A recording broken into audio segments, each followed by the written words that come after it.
I've been involved in lots of different organizations and things like this, and I not things like this, but just organizations in general, and I found that they get such a head of steam going, and they attract so many people, and I'm kind of not a believer in what you're doing because it's not a religion, but I'm here. I believe I have your books and I have all that stuff, and but I see people coming to these things over and over and over again, and they get all the books and they get all the tapes and they get all the CDs and the Thing of the Month program. Who is here for the first time? Turn around. Oh, I'm not being a skeptic. We just thought that we would clarify that. Of course, yes. I'm sure there's tons of people here for the first time. But I'm just wondering, from your perspective, if you get frustrated with people sort of showing up over and over and maybe not making progress and the way you think that they might if they applied things. In most cities it's like this. Most people are new.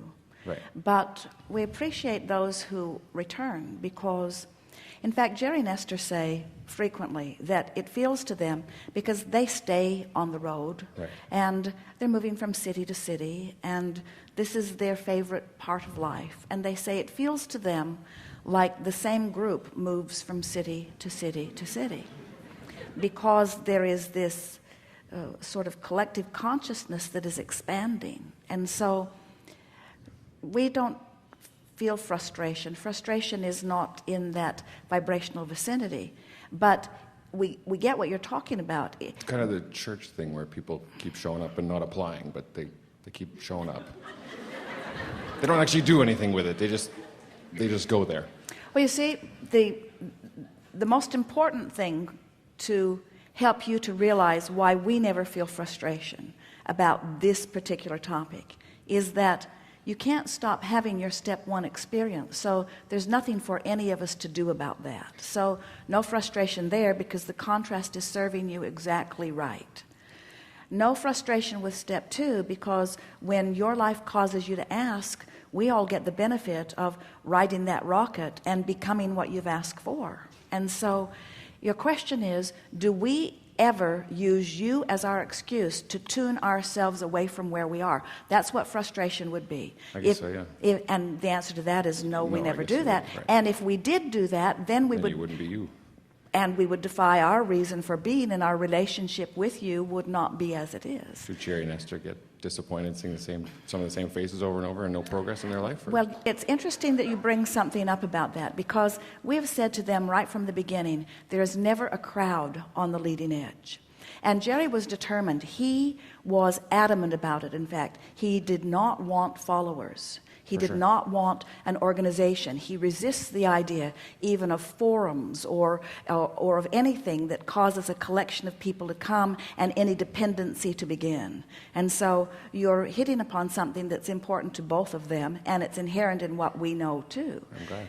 So Jerry and Esther, their attitude has been, let's live the art of allowing. Let's be what we are. Let's offer our vibration. In fact, as Jerry was talking just now about the attitude of Hay House, that was the pitch that Louise Hay and her executives gave to them the day that they met with them to discuss the perpetuation and publishing of their materials. Louise said to them, we will allow this to be. We won't pitch it. We will allow it. We will present it and allow law of attraction to find it, but there will be no hype around these materials. And that settled in just right with Jerry and Esther. So now getting back to the essence of your question, do they feel frustration when someone else doesn't get it? The only frustration that we ever see Esther or Jerry, for that matter, feel is when they don't get it.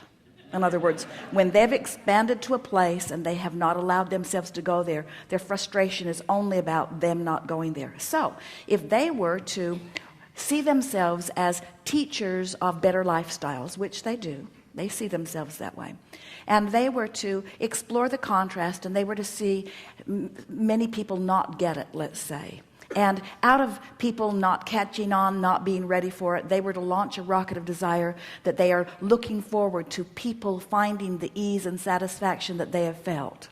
And then they were to look at those that they've determined aren't getting it and use them as their excuse to not go where they have gone. Then Jerry and Esther would feel frustration.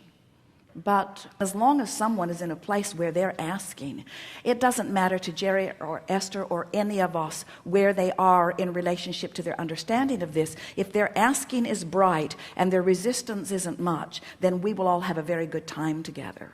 In the beginning, Jerry and Esther thought, well, because there were, as you said, some people who came and came and came. For a while, they only moved around Texas. And so once a month, they were in San Antonio, and then once a month, they were in Houston, and once a month, they were in Dallas, and once a month, they were in Austin. And so they were meeting a lot of the same people, but always new people too. So Jerry and Esther got a very good idea. Let's have an old-timers meeting in every city, and let's have a newcomers meeting in every city. Right. So for a few months, they did that until they discovered everyone came to both meetings. No one wanted to miss anything. And then they began to discover that it doesn't matter how new or long someone has been steeped in the material. It is their life that is causing them to ask. And if someone's in a fresh place of asking, they came to trust that we would find a way to bring them into closer proximity of hearing. And you got to understand, it's not our goal or their goal to get anyone to know what we know. We're not trying to get people to live what we teach or to want what we want. It is our desire that life lets people know what they want. In other words, individual lives cause individuals to create their individual vortexes. All we want to do is to give you the basics so that you can find a way to fulfill what your life has caused you to become. So when this really works, what happens is this group of people who are vibrationally similar in the sense that they know they create their own reality, create very diverse realities, you see. So the old gathering together in the attitude of sameness will never work in a forum like this. Right. There's too much independence and too much freedom seeking. Very good.